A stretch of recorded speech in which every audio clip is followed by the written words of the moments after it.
Nangyari ito sa isang liblib na barangay sa probinsya ng Quezon. Ikinuwento ito ng isang guro na walang hilig sa multo, kaya mas lalo siyang kinilabutan sa nangyari.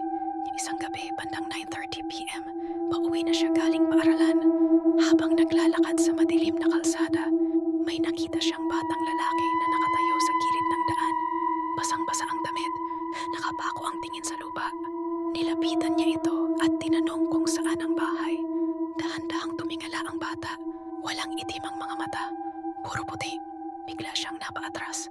Ngumiti ang bata at mahinang nagsabi, "Kuya, hindi po ba ninyo ako nakikita?"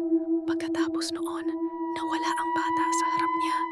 Kinabukasan, tinanong niya ang mga taga-barangay. Namutla ang mga matatanda. May batang nalunod sa ilog sa lugar na iyon. Mahigit 10 taon na ang nakalipas. Tuwing umuulan, nagpapakita raw ito, humihingi ng tulong. Pero kapag nilapitan, hindi na muling makikita. Hanggang ngayon, may mga motorista ang naguulat na may batang biglang lumilitaw sa kalsada kapag gabi at maulan. At kapag huminto ka para tulungan siya,